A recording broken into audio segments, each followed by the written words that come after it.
Muthenya yorwari mwakiri ba rais muthure batongeretwe ni Profesa Kithure Kindiki bambiritie ni ndi kugambira uchinde bwa DP Ruto kithurano kia mweri yuenana kiri ikaro kirwari mwakiri babaruto ndi bamenete Raila Odinga na ngwatano ya Azimio bakiuga ati ni kaba kwairia koti na Kenyatta ni kwari na wamba kaitano kwa munini wa mugambithani munene no Philomena Mwilu na ukitie kiuria kimwakiri ba makamishna ba IEBC barabaragane na mpumi tia kithurano akiuga nikibethirite nindi bakiumaruka daikene inka imbere ya mpumi tia chitumira kwa mwilonkorokina uritie kiuria Kindiki mabisa badirikari baringara makamishna baba IEBC akiuga ati ninkiama yethirite nindi ikibanganakia. Still on numbers, and answering all of us, yours and our issue number 4 and 5,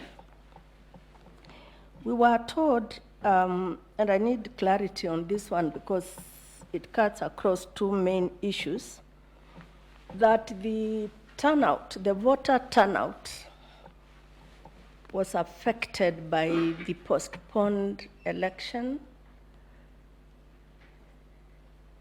Now,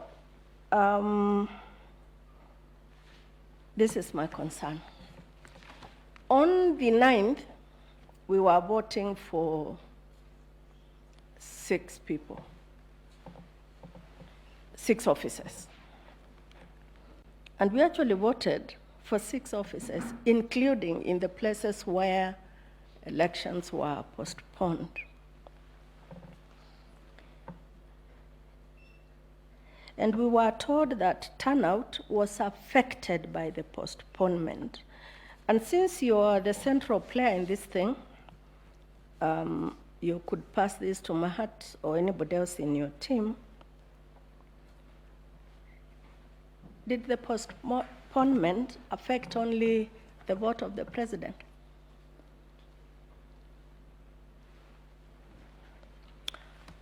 And since we are in the habit of taking judicial notice, and since I am in a position to take judicial notice of the fact that elections have since happened in the postponed areas, have the subsequent elections returned a different result as to turnout?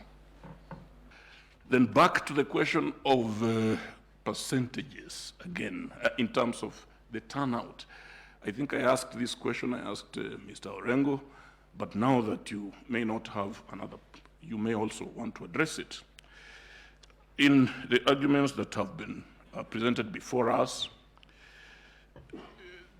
Mr. Chebukati, the chair, first mentioned a 65.4% turnout.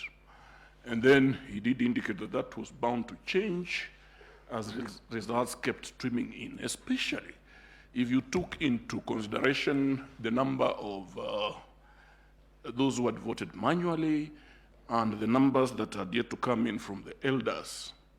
Now, it is the petitioner's argument that if there was to be any change at all, then that percentage would have to increase rather than decrease.